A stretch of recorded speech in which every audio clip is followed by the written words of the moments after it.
Haven't you heard? Cobra Kai never dies. So Cobra Kai finally finished up its 6th-season run last week with the release of Season 6 Part 3, which is the final 5 episodes of the entire show.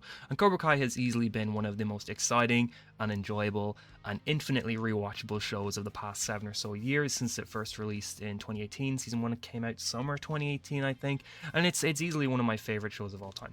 One of the first videos I actually ever made on this channel was when I was first trying out YouTube. It was just a video where I was talking about how good Cobra Kai was as a show. I think I made it like a week after Season 2 released. But I mean, I'm wearing a Cobra Kai jacket at the moment. I don't know how well this will work, but I've got like the Cobra Kai logo in the back as well.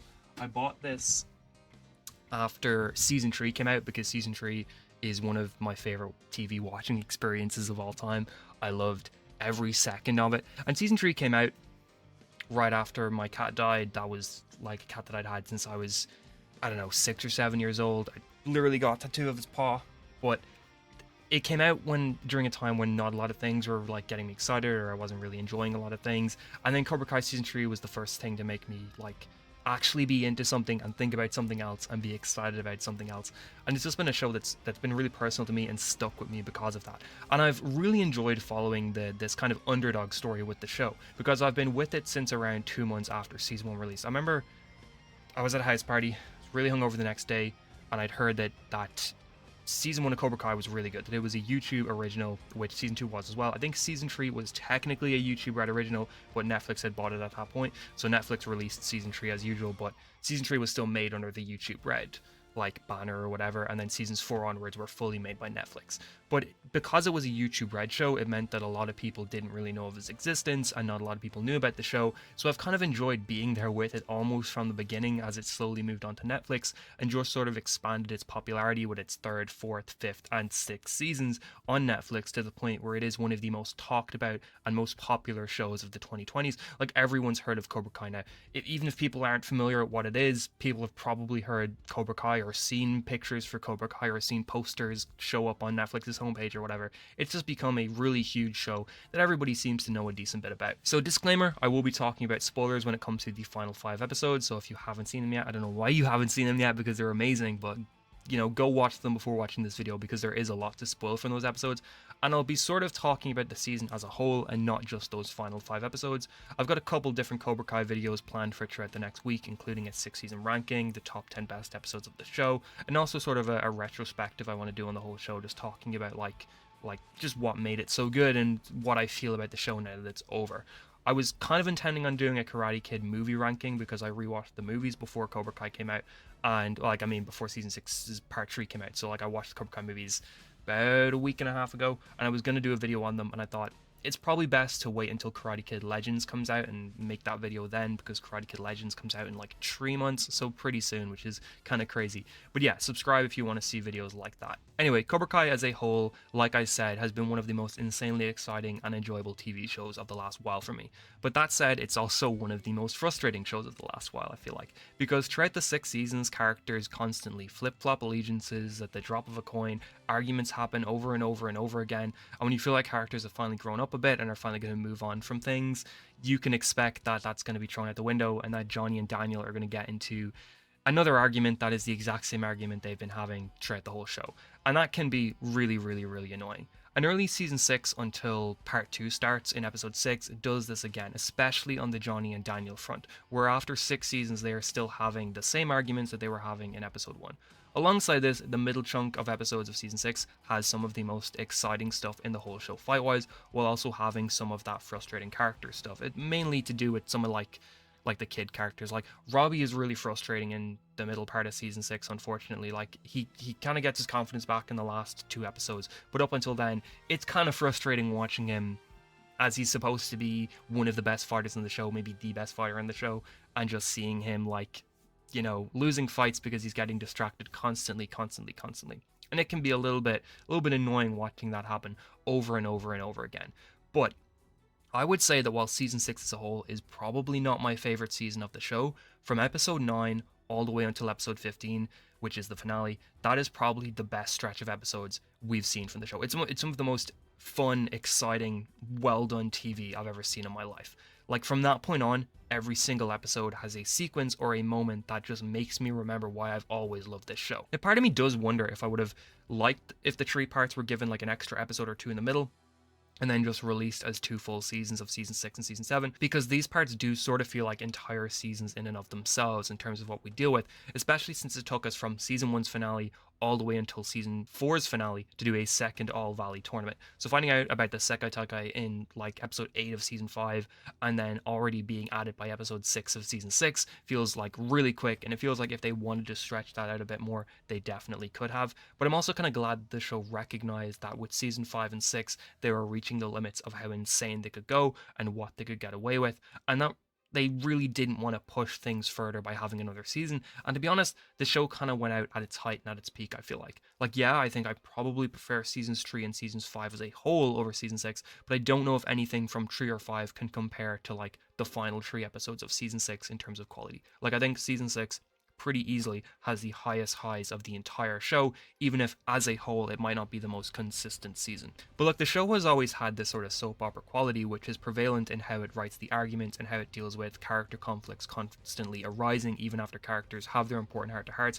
It's that sort of soap opera or like 22 episode show format where the writers need to come up with reasons why the characters aren't getting along right now and create conflicts for them because it lets them draw out the story a bit more.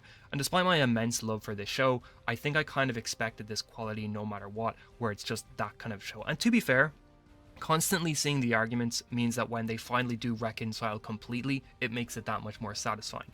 But I did expect there to be kind of considerable soap opera elements to season 6 because it's been a part of the show for the entire run. Like, it's extremely enjoyable, but it's over the top and it's dramatic in a way that might not necessarily be called high art or prestige TV. But I think I personally would prefer enjoyment, and I think that takes precedent over good writing anyway. But what I'm trying to say is that I was impressed how genuinely well structured and how well written the stuff was in these final handful of episodes. Like the character arcs concluding, things going full circle back to the All Valley fight in the Karate Kid 1. It all just culminated in what I think is a perfect ending that was far, far, far higher than anything I think I expected from the show, which is crazy because even before season 6, this was one of my favorite shows of all time. But I didn't exactly expect it to land so well, like to land the plane and just put out a last handful of episodes that felt like they could not have been more perfect if they tried to be. Like, I don't know, I would personally put this alongside things like Better Call Saul as what I think is some of the most satisfying final episodes of TV I've ever seen in my life. Like, I never would have expected them to successfully pull all of this off, but they did. And I think what I'm talking about when I say how satisfying the ending was or how well put together it was just such a surprise, because in season 1, this show is clearly presented as Johnny Lawrence's story. Daniel is there in season 1 for sure, but his stuff in season 1 is almost always connected back to what is going on in Johnny's life. But then as the show continued and got bigger, the kids' storylines became more important than the adult storylines, especially in season 2, which is season 2 is my least favorite season of the show. And one of my reasons for that is that I think the kids' storyline and the love drama and stuff like that becomes too much of a focus over like Johnny's stuff, over what's going on with him. And while yeah, Miguel is the main kid, and Miguel is the second biggest character in the show alongside Johnny, this was still the spin-off about Johnny Lawrence's life. Then in season 3, the adult storyline gets bigger on Daniel's side to the point where he's kind of getting more in season 3 than Johnny is. In season 4 onwards, we start to lean heavily into Chosen, Kreese, Silver, a lot of these extra characters, and it becomes a show that is so much more than just Johnny. It's not Johnny Lawrence's story anymore, at least what it feels like, or at least the way the show presents things to us. And that's okay, that's fine, the show was becoming an ensemble, but it does sometimes feel like Johnny's life was left behind a little bit, or Johnny's importance in the story was left behind a little bit. Then in season 5, the kid storyline gets huge, with so many more characters taking major spotlights, and it was essentially a massive ensemble show from seasons 4 through 6. And I expected it to remain like that all the way through the finale, especially since, you know, the middle part of season 6 had episodes focused on like Kenny and Anthony. Devin had a whole episode focused on her in the first part of season 6. You know, it felt like we dealt with all of Johnny's stuff in the earlier seasons, so they didn't necessarily feel like they had to deal with Johnny's stuff again here. And I expected that to continue in the final part. But instead, what we're greeted with in the 14th episode of the show is a reminder that Miguel is the leader of the kids' storylines, and that when it comes to the kids, he's the main guy. Now you're on the verge of a world title. You're Miguel fucking Diaz. You earned this. He's the new Karate Kid. And then we go into the season 6 with the final, completely focused, and everything in the show placed on the shoulders of Johnny Lawrence. Johnny Lawrence!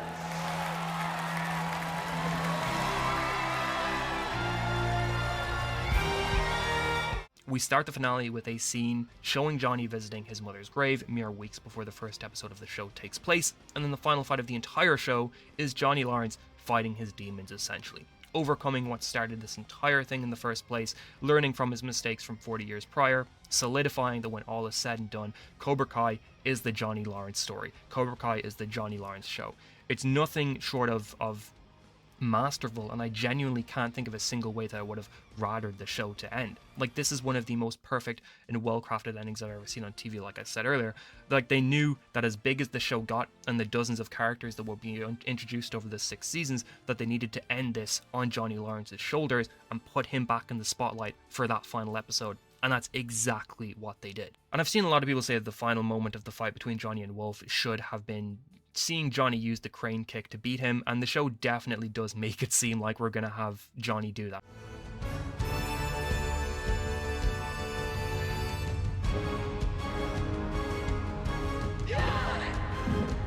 They definitely set it up, the little flashbacks, the way we see Johnny's stance change. It seems like they're gonna make it look like Johnny's gonna do the crane kick to beat Wolf.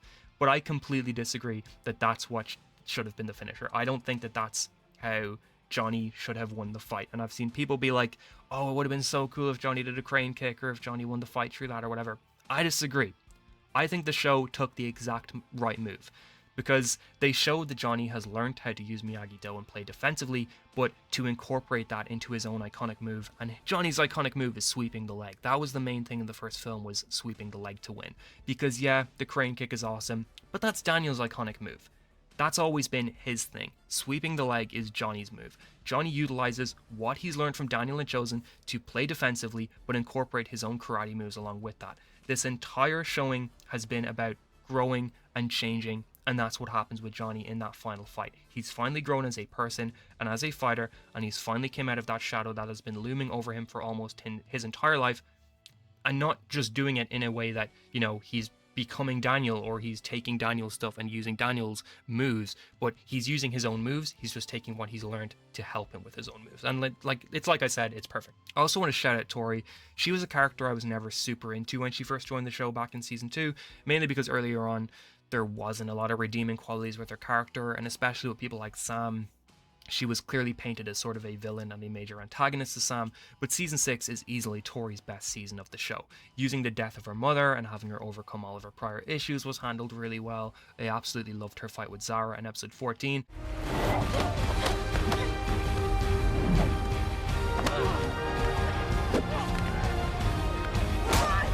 Knockdown, 10 points.